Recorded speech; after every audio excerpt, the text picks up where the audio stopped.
kunjungan apostolik setelah 35 tahun. Jadi kunjungan pertama pada tahun 1970 Paulus ke-6, kemudian tahun 1989 Yohanes Paulus kedua, dan sekarang beliau hadir di sini. Nah, ini tentu sekali lagi kebahagiaan dan kebanggaan bagi kita semua. Dan tadi beliau menyampaikan pesan bahwa pentingnya bagaimana kita menjaga dialog antar iman. Karena dialog antar iman itu menjadi kunci bagi toleransi dan perdamaian dunia. Saya kira ini juga hal yang akan nanti dibicarakan bersama dengan Presiden Jokowi besok hari. Dan insya Allah saya juga akan mendampingi beliau. Dan acara di Istiqlal nanti juga penting. Karena setelah pertemuan dengan Presiden, nanti beliau akan melanjutkan di Istiqlal ada acara Interfaith Dialog. Saya kira ini manifestasi dari apa yang tadi beliau ucapkan, bahwa dialog itu menjadi kunci utama bagi sukses perdamaian, bukan hanya dunia tetapi antar umat manusia. Nah, saya kira ini pesan paling penting yang disampaikan oleh beliau, dan tentu saya atas nama pemerintah menyampaikan selamat datang kepada Paus Fransiskus ya, di bumi Indonesia, di bumi Pancasila, di bumi keragaman, dan di bumi yang Bhinneka Tunggal Ika. Saya kira itu.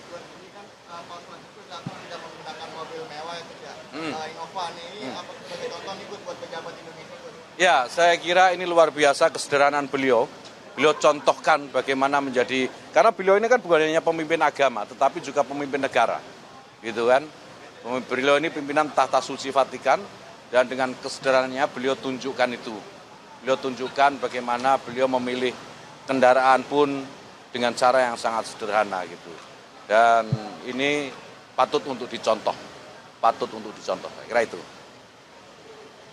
Jadi perbincangan besok dengan Pak Jokowi selain pesan yang tadi disampaikan oleh Paus sendiri, apa lagi? Saya tidak bisa mengira-ngira apa pembicaraan beliau berdua besok ya.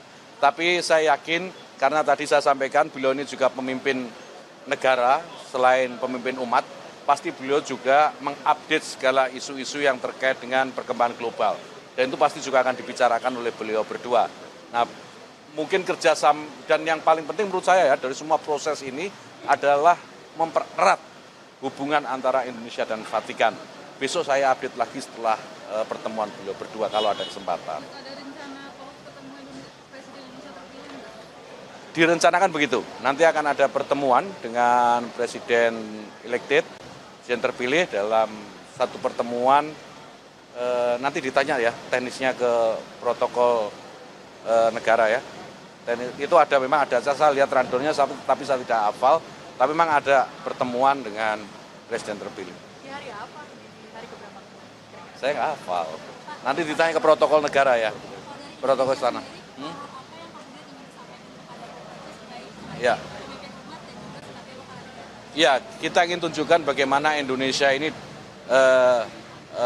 berbeda-beda, banyak sekali agama, banyak sekali keragaman ya, latar belakang, tapi kita bisa tetap satu, diversity in unity lah gitu, kira-kira gitu.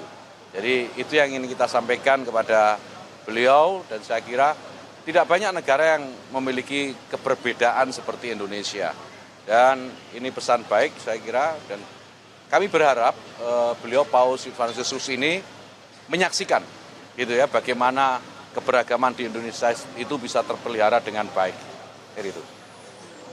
Sampun? Hah?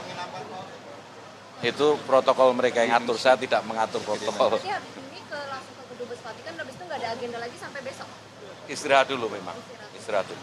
Mungkin ada yang mau disampaikan ke masyarakat Indonesia, mungkin mayoritas agama Muslim yang juga yang ada kegiatan. Jadi begini ya, kita ini ditakdirkan untuk hidup beragam. Takdir kemanusiaan kita itu takdir keberbedaan.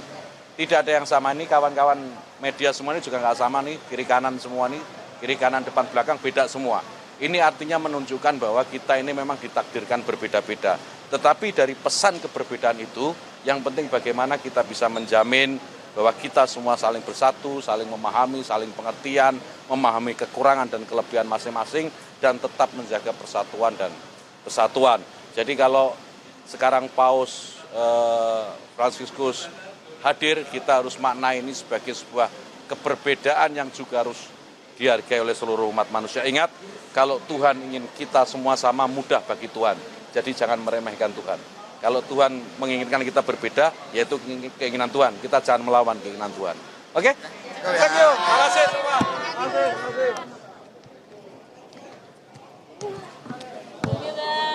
Itu tadi saudara pernyataan dari Yahya Khalil Qomas, Menteri Agama, yang mengatakan pemerintah Indonesia merasakan kebahagiaan dan kebanggaan atas kehadiran dari Paus Fransiskus.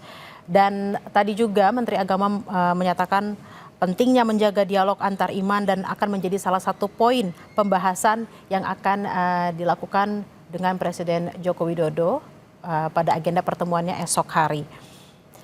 Menteri Agama juga mengatakan dialog menjadi kunci sukses kedamaian, bukan hanya negara, tapi umat beragama. Dan meskipun kita Indonesia ditakdirkan berbeda-beda, tapi takdir kita juga untuk tetap rukun dan saling menghargai karena kita Bhinneka Tunggal Ika. Romo, tadi kita sudah mendengar pernyataan dari Menteri Agama Yahya Khalil Qomas yang mengatakan bahwa dialog, lagi-lagi dialog yang menjadi kunci sukses kedamaian, bukan hanya negara tetapi juga umat beragama. Nah, sejalan dengan misi yang dibawa oleh Paus Fransiskus terhadap agendanya ke Indonesia pada 3 hingga 6 September ini, Romo, bagaimana hasil-hasil dari dialog ini bisa juga diterapkan untuk umat, tidak hanya umat Katolik tapi juga masyarakat Indonesia?